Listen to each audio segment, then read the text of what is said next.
제가 15년 동안 척추 환자들만 봐오면서 느꼈던 점은 환자분들이 이 두 가지를 완전히 다른 질환이라고 알고 있는 것입니다. 하지만 협착증과 디스크는 그 뿌리가 사실 같습니다.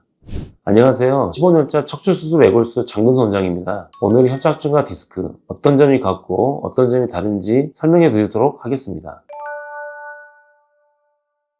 환자분들은 디스크와 협착증이 다른 질환이라고 생각을 많이 하고 계시고 실제로 매스컴과 유튜브에서도 그렇게 알려지고 있습니다. 하지만 병의 뿌리는 같다고 볼 수 있습니다. 그건 바로 척추의 불안정증입니다. 척추는 마디마디 분절이 있고 그 마디가 약해지고 과하게 움직임이 지속된다면 그 부위는 점차 염증이 생기게 되고 그 부위는 병이 생기게 됩니다. 그 중에서 가장 큰 부분은 디스크인데요. 먼저 디스크가 가장 먼저 퇴행성 변화를 겪게 됩니다. 디스크가 먼저 퇴행성 변화를 겪고 그 부위가 디스크 내장증이 생기고 점차 바깥쪽으로 팽윤, 돌출, 파연식으로 진행하게 됩니다. 이렇게 진행이 되지 않더라도 디스크 자체가 퇴행성으로 높이가 감소하게 되면 점차 협착증이 진행될 수가 있습니다. 또한 디스크가 퇴행성 변화를 겪게 되면 그 마디는 안정적이지 않기 때문에 흔들리게 됩니다. 그러면 뒤쪽의 후관절도 마찬가지로 불안정증이 생기게 되고 관절염이 발생하게 됩니다. 관절염의 결과 그 부위에 염증이 생기게 되고 그 부위가 두꺼워지고 그 주변 동반 조직에 석회라든가 고라가 진행되면서 점차 신경을 압박하게 됩니다. 이러한 모든 것들이 진행되면서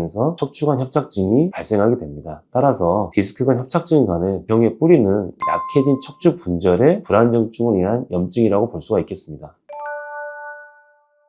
다른 점 세 가지는 먼저 MRI상 모습이 다르다는 거고, 두 번째 발생하는 나이가 좀 다를 수가 있고, 세 번째는 증상이 좀 다르다는 겁니다. 첫 번째 MRI 모습입니다. 디스크의 경우는 MRI상 디스크가 유달리 그 부위에 퇴행성 변화가 더 진행되어 있고 팽윤, 돌출, 파연식으로 점차 신경 쪽으로 압박되어가는 디스크 모습이 보입니다. 하지만 협착증에서는 디스크는 심하게 팽윤, 돌출, 파열은 보이지 않지만 전체적으로 신경 지나간 통로가 후관절이 두꺼워지고 항생인대가 두꺼워지며 석회가 동반되어서 그 모습이 전체적으로 좁아진 모습을 보이게 됩니다. 두 번째, 호발되는 연령입니다. 디스크 경우 성장이 끝나는 20대 초중반부터 증상이 발생하게 되고 점차 허리가 삐끗한 증상과 함께 디스크 병이 생긴다고 되어 있습니다. 협착증의 경우는 젊은 사람보다는 나이가 중년 이후에 퇴행적으로 전체적으로 척추의 근 감소가 진행된 나이에 진행되어 있습니다. 따라서 디스크는 젊은 나이, 그리고 협착증은 중년 이후에 노인에게서 잘 발생한다고 알고 있으면 되겠습니다. 마지막 증상입니다. 디스크는 주로 앉아있을 때 많이 아픕니다. 또한 앉았다 일어설 때 허리라든가 엉치, 다리 쪽으로 뻗치는 방사통이 주된 증상이고요. 걷다 보면 오히려 증상이 좋아진다는 경우도 많이 있습니다. 하지만 협착증의 경우는 앉아있을 때 그래 증상이 심하지 않습니다. 걸을 때 주로 이제 다리가 저려오고 쥐가 내리고 걷다가 좀 쉬었다 가야 되는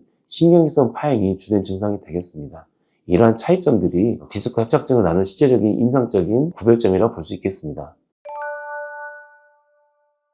당연합니다. 협착증과 디스크는 실과 바늘과 관계고 누가 먼저는 할 것 없이 비슷한 양상으로 동반될 수가 있습니다. 협착증 환자의 경우 대부분 디스크가 어느 정도 진행 경우가 많기 때문에 디스크는 같이 동반되었다 볼 수 있습니다. 마찬가지로 디스크 환자의 경우도 대부분 협착증 초기인 경우가 많기 때문에 실과 바늘과 관계, 닭이 먼저냐 달걀이 먼저냐 그런 관계라고 볼 수 있겠습니다. 그 뿌리가 같기 때문에 디스크와 협착증이든 간에 중간 단계 이상 진행 시 같이 동반된 경우가 MRI상 많이 보입니다. 오늘 영상에서 설명해드린 협착증과 디스크의 공통점과 차이점에 대해 도움이 많이 되셨나요? 협착증에 관련해서 더 궁금한 점이 있는 분들께서는 댓글 달아주시면 제가 직접 확인 후에 답변을 남겨드리도록 하겠습니다. 여러분의 건강한 일상을 응원합니다. 척추교실 장근수 원장이었습니다. 감사합니다.